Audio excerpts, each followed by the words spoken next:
Hi, this is Kira with another video on midlife crisis. So if you need more resources on this, you want to learn more, check out the playlist. Also, if you really need help with this, there'll be links in the description below where you can get in touch with me if you need to talk about this. So midlife crisis is a process.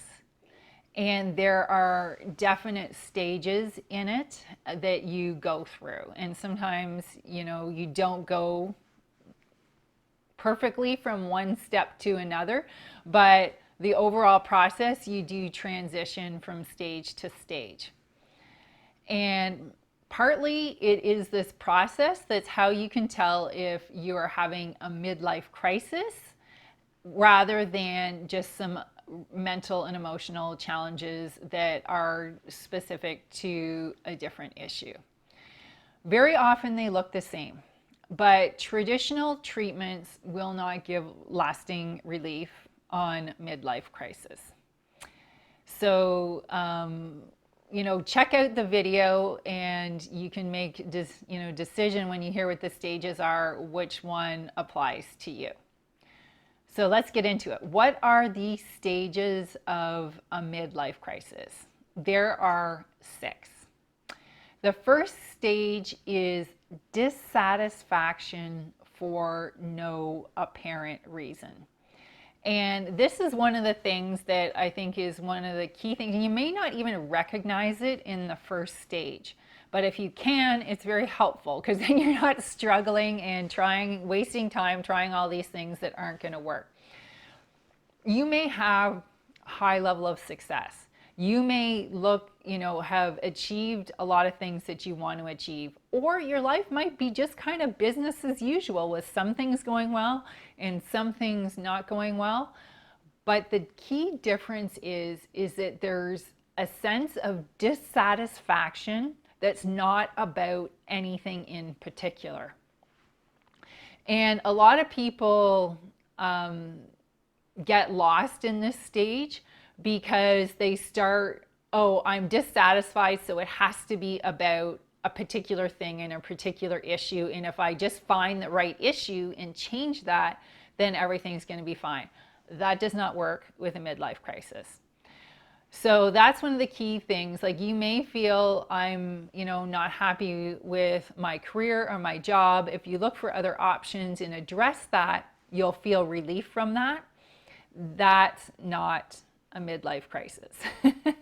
You may feel dissatisfaction in a relationship. You may changes for that relationship and you feel better and it lasts. Then those are kind of issue specific things. A midlife crisis is a general dissatisfaction, or you may be dissatisfied with multiple areas in your life at the same time. And if you've been going from issue to issue and saying, well, maybe it's this, and maybe it's this, and maybe it's this, and you try to make changes in all those different areas, but you still feel the dissatisfaction, chances are you're dealing with a midlife crisis. So that brings me to the second point. So the first point is dissatisfaction for no discernible or no specific reason. Second point is superficial things just don't work. And I'm not saying that changing your job or your career or dealing with something that isn't working in a relationship isn't important or valuable. What I'm saying is that things that trying to change things on the outside don't work. And that's kind of a more superficial thing. So the thing we're dealing with a midlife crisis is you need to go inside and do deep work on you. And if you try to do superficial things and, sometimes people, make a whole bunch of changes. Sometimes people kind of act out in this stage. They maybe think, if I buy some new stuff, or if I get in great shape, or go on a new diet, or move to a new place, or buy a new car, or, there's all kinds of different ways that people try to deal with this. They just don't bring lasting relief, even though they might be healthy things to do, or even though they might, or they could be the opposite. Sometimes people really act out in this stage. They start partying a lot. They start with addictions of different kinds. Maybe people take up smoking that never really have before, maybe drugs, or try to manipulate their energy with food, or excessive exercise. Like there's a whole bunch of ways that we can act out. And sometimes it's, being not nice to the people around you, taking it out on the people around you. So there's many ways that you can deal with this, whether in a positive or negative way, but they won't work. They just don't work. The third stage is when you've done enough of this.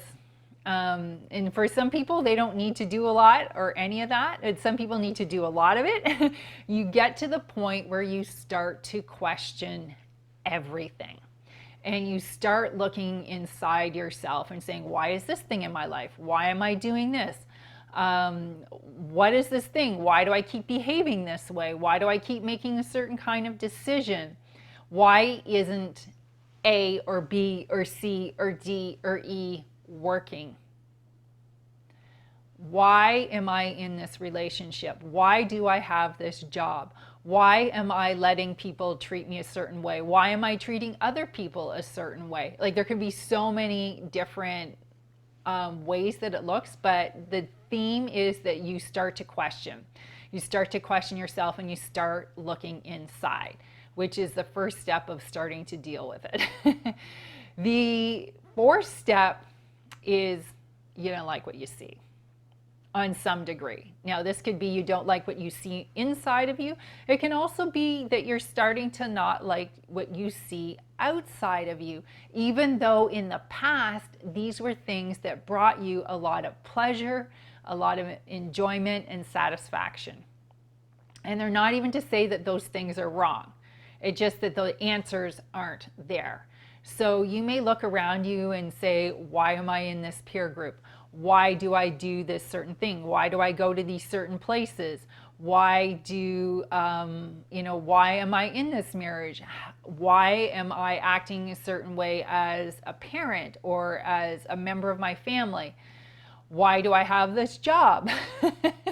Why did I start XYZ? Why am I doing this kind of creative work? So you start asking yourself the questions, and they start sort of at the more concrete level, and then most of the time, if you're really doing the work, the questions will get deeper and deeper and deeper, and you'll get into more and more fundamental layers, like who am I, who do I want to be in the world, and what are the parts of myself that I'm avoiding, what are the parts that I really don't like about myself. And now you're really starting to get to the heart of the matter.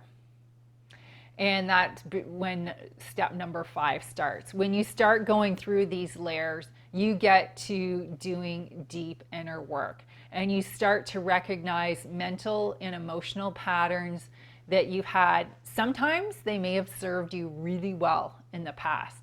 Like we do things and we have habits because at some point in time they work. So, but one of the things with a midlife crisis is it won't let you get away with this anymore.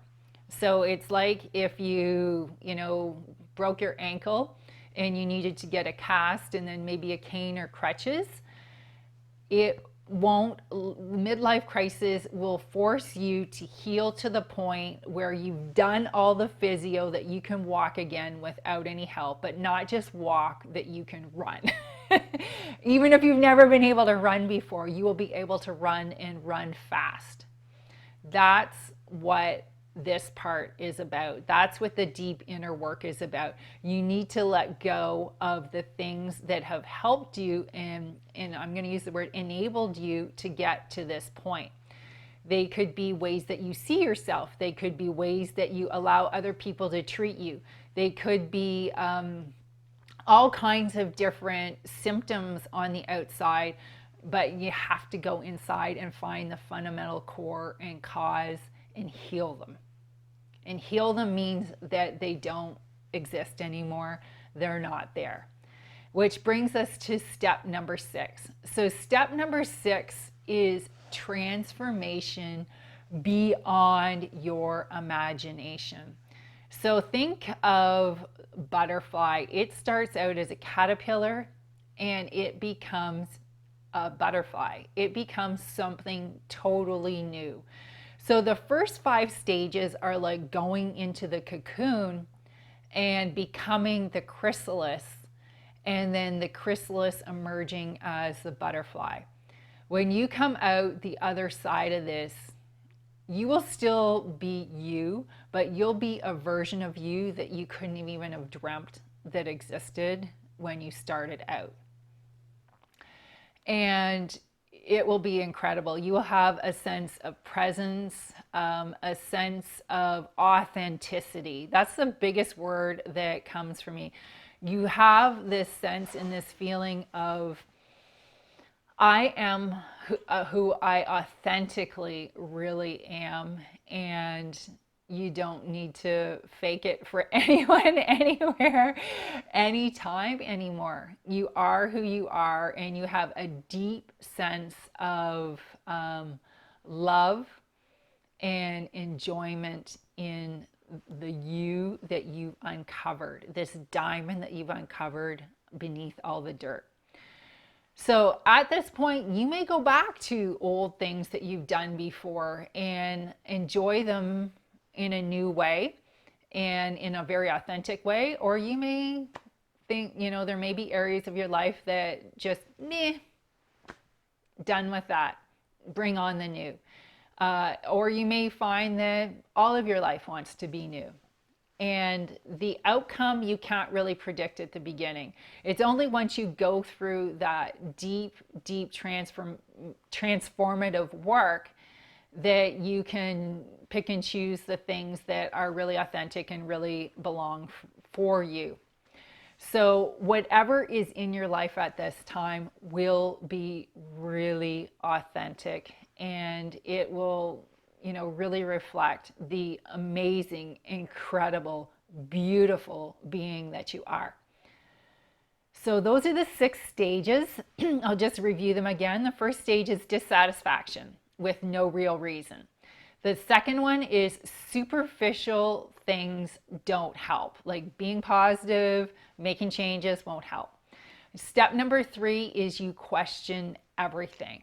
Step number 4 is you don't like what you see, possibly on the outside, but definitely on the inside. Step number 5 is you start to do the deep inner work. And step number 6 is transformation beyond your imagination. Leave me your questions. If you need to reach out to me, I'll make sure that the link is there. I'm going to be making more videos and content on this, but if you need to talk to someone, you can get in touch with me. And talk to you soon on the next video.